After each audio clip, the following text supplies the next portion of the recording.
বাংলাদেশ ও পাকিস্তানের মধ্যকার ২ ম্যাচ সিরিজে প্রথম টেস্টের আজকে প্রথম দিনে খেলা অনুষ্ঠিত হলো মিরপুরের শেরেবাংলা ক্রিকেট স্টেডিয়ামে, যেখানে অমিত হাসানের অভিষেক হওয়ার কথা ছিল।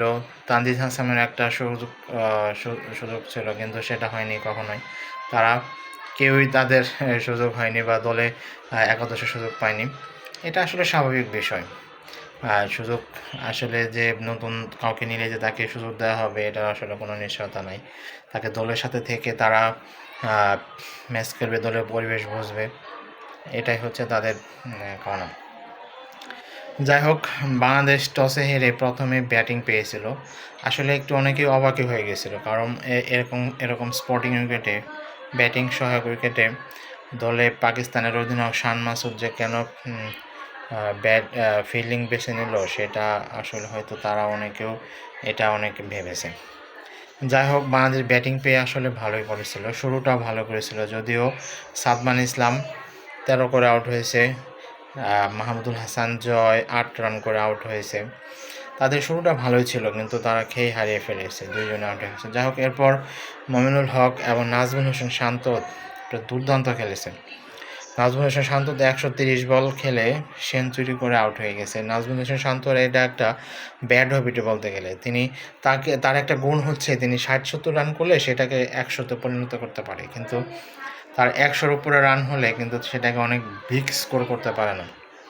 এটা একটা নাজমুল হোসেন শান্তর আমার মনে হয় এদিকে খেয়াল রাখলে তার ইনিংসগুলো আরও অনেক বড় বড় সেঞ্চুরি করতে পারবে, অনেক বড় ইনিংস খেলতে পারবে, এটা নিয়ে যদি সে কাজ করে। মমিনুল হকের জন্য একটা দুর্ভাগ্যই বলে চলে।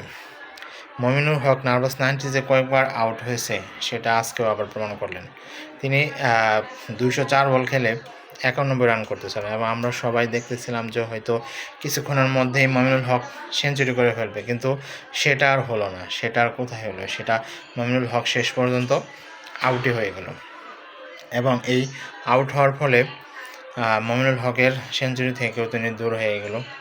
মুশফিকুর রহিমের কথা না বললেই নয়, কারণ মুশফিকুর রহিম আপনারা জানেন বাংলাদেশের প্রথম ব্যাটসম্যান হিসেবে 101তম টেস্ট খেলতেছে এই পাকিস্তানের সাথে।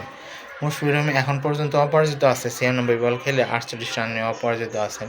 তার সঙ্গে শেষ ব্যাটসম্যান লিটন কুমার দাস, তিনিও অপরাজিত আছেন। আশা করি তারা আগামীকালকে আবার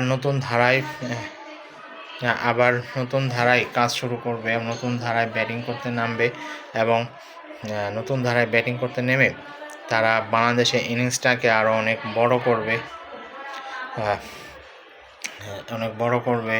এবং তারা যদি এরকম আরও ভালো করতে পারে, কালকে যদি একটা ভালো স্টার্টিং এনে দিতে পারে, আর বাংলাদেশ যদি আর 1.5টা সেশন ব্যাট করতে পারে, অর্থাৎ প্রথম সেশন 2 ঘন্টা এবং লাঞ্চ ব্রেকের পরে টি ব্রেকের আগ পর্যন্ত যদি ব্যাট করতে পারে, তাহলে আমার মনে হয় বাংলাদেশ ভালো একটা অবস্থানে যাবে, ভালো একটা স্কোর দাঁড়া করতে পারবে, এবং তখন পাকিস্তানকে একটা চ্যালেঞ্জ জানাতে পারবে।